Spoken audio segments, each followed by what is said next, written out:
Salat merupakan rukun Islam yang kedua setelah syahadat. Ini artinya bahwa salat merupakan perintah wajib atau kewajiban bagi siapa saja yang disampaikan oleh Allah Subhanahu wa taala kepada Nabi Muhammad SAW pada peristiwa Isra Mi'raj.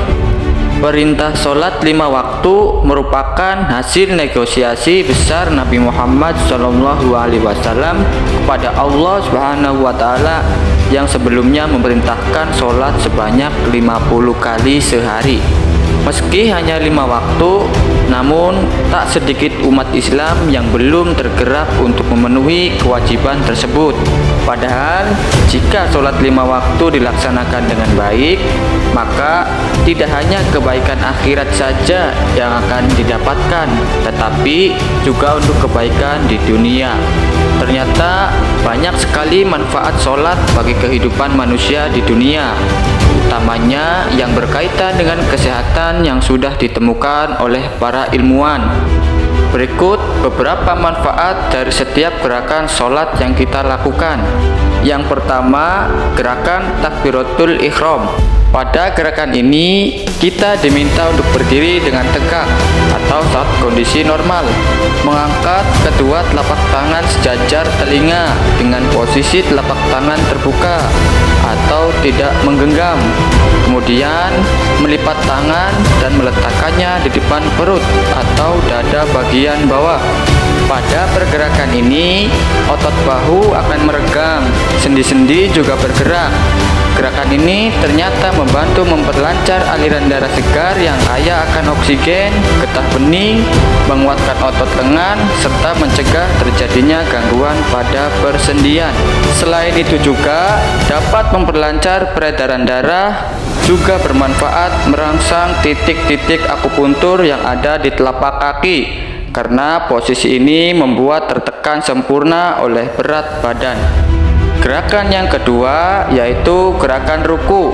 Pada gerakan ini, posisi jantung yang sejajar dengan otak akan memaksimalkan aliran darah di bagian tengah tubuh kita. Posisi ini juga akan membuat tulang belakang meregang seperti senam.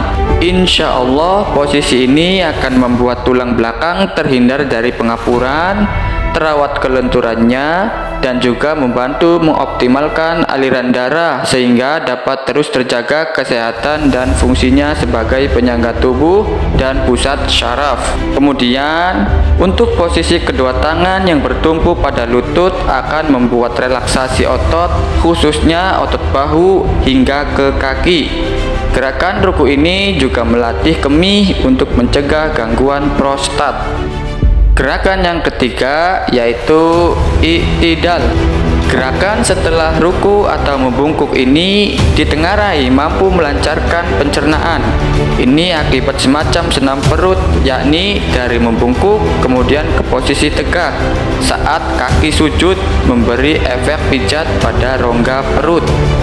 Gerakan yang keempat yaitu sujud. Posisi sujud adalah posisi menungging dengan bertumpu pada lutut, kedua tangan sedikit bagian depan telapak kaki dan dahi. Pada posisi ini, letak jantung berada di atas otak sehingga kebutuhan suplai oksigen melalui darah ke otak bisa terpenuhi dengan baik. Bahkan ada beberapa syaraf otak yang hanya bisa teraliri darah atau tercukupi oksigennya dengan posisi ini. Hal ini akan membuat otak lebih fresh dan normal.